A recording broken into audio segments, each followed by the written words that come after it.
চেষ্টা কৰিছোঁ যে প্ৰত্যেক ভোটাৰ বা গাঁৱৰ মই যাতে উপস্থিত হ'ব পাৰে সকলো কেণ্ডিডেট চাব বিচাৰে আৰু এই সময়ত মই চন্দনা বাগানত আছোঁ আৰু মই এটা কথাই কৈছোঁ যে এইবাৰ যিখিনি আঁচনি স্কিম চলি আছিল অৰুণোদয় আঁচনি আন আঁচনি নতুন চৰকাৰ অহাৰ পিছত হাগ্ৰামা মহিলাৰী ডাঙৰীয়া ৰিহন দৈমাৰী ডাঙৰীয়া এই চৰকাৰখনে এই 6 মাহত বহুত মানুহৰ অৰুণোদয় আঁচনি কাটি দিছে দৰিদ্ৰ দুখীয়া হিতাধিকাৰী ৰাইজৰ যি ন্যূনতম এটা তেওঁলোকৰ সুবিধা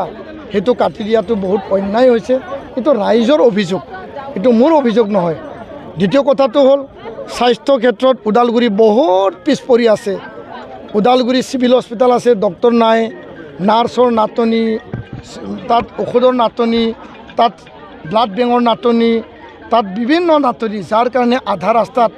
ওদালগুৰিৰ পৰা গুৱাহাটী ওদালগুৰিৰ পৰা তেজপুৰ বহুত মানুহৰ জীৱন এই দীঘলীয়া সময়ত যাব লগা হৈছে 2027 ওদালগুৰিত চিকিৎসা মহাবিদ্যালয় হস্পিটেল বনোৱাটো মোৰ দায়িত্ব কৰ্তব্য আৰু এইটো চৰকাৰৰ পৰা কাঢ়ি অনাটো মোৰ দায়িত্ব আৰু কৰ্তব্য সকলোৱে কৈছে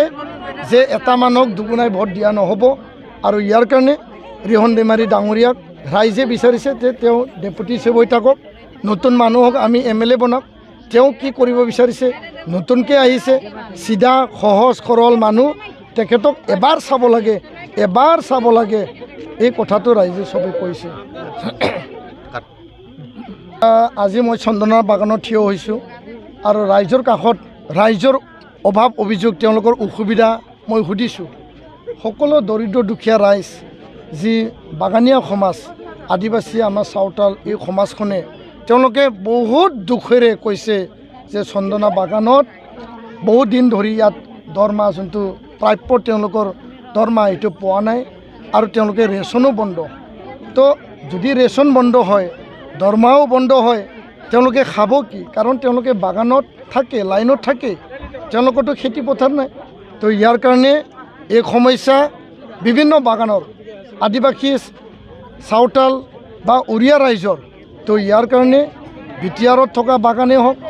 অসমত থকা বাগানেই হওক আৰু চন্দনাত থকা বাগানেই হওক ওদালগুৰি সমষ্টি যিমানবোৰ বাগান আৰু বিটিআৰত আছে মই বিধানসভাত যাই পেলাই